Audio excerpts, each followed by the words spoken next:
اور وہاں پہنچے تو چاند رات تھی، عید ہو گئی جی، تو اب آپ کا 28 روزہ مکمل ہوگا. جی.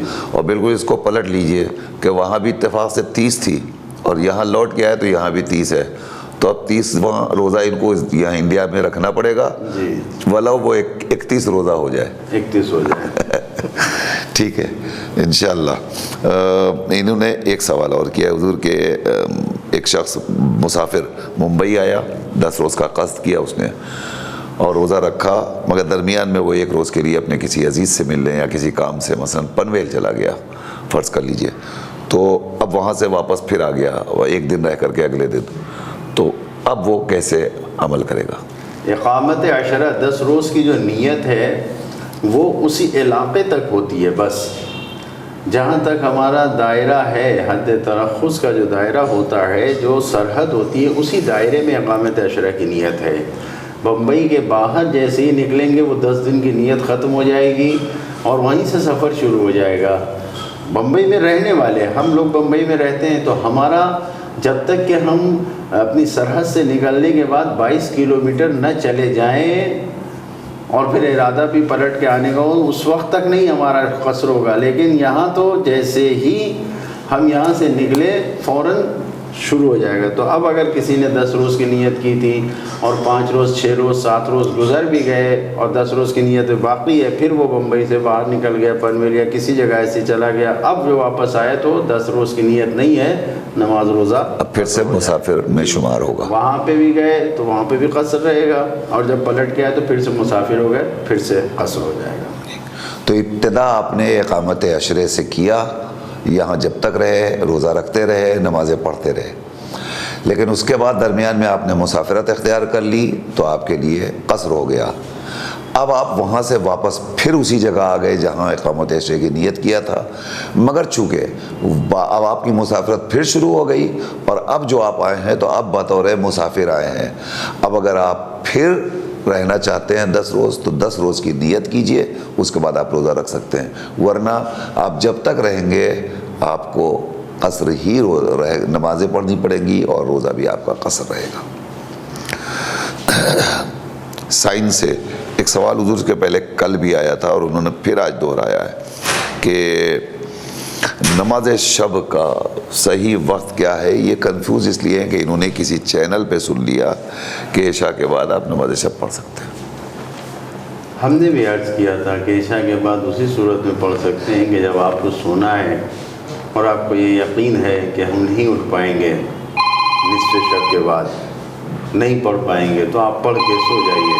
لیکن حقیقت میں وقت نماز شب کا وہی ہے، نماز صبح کی، اذان صبح سے 1 گھنٹہ پہلے. ہلو. السلام علیکم. وعلیکم السلام جناب. میں اصغر بول رہا ہوں مترولی سے.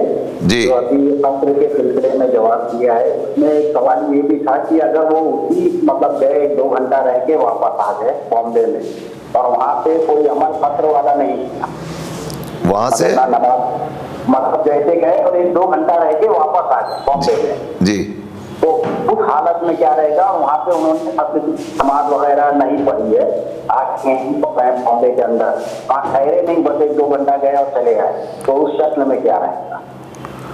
ٹھیک، چلیے بہتر، خدا حافظ. یہ مسافرت والا مسئلہ جی کوئی اسی مسئلے میں اگر انسان خود یہاں کا رہنے والا ہے، مثلا ہم رہنے والے، ہم گئے اور 2 گھنٹے میں واپس چلے آئے، تو یہاں پر آ کے دوبارہ نیت کر لیں گے روزے کی، روزہ صحیح رہے گا. لیکن جو غیر ہے وہ جب سفر کرے گا تو جیسے ہی حد ترخص سے باہر نکلے گا اس کا سفر شروع ہو جائے گا، اور اس کے لیے حکم 10 روز جو اقامت عشرہ کی نیت تھی وہ ختم ہو جائے گی اور وہ باقی نہیں رہ پائے گا. اس کے لیے جو 10 روز کی نیت کر کے یہاں پہ رکا ہوا تھا، اس کے حکم میں اس کے لیے نماز و روزے کا قصر کا حکم ہو جائے گا. دیکھیے مسافر کے لیے یہ حکم نہیں ہے، رہنے والا، یہاں کا رہنے والا اگر گیا اور واپس آ گیا تو اس کے لیے کوئی مذائقہ نہیں ہوگا. لیکن یہ بھی حضور بس قبل استثنائی کا مسئلہ یہ ہے کہ نیت کو دوبارہ کرنا پڑے گا.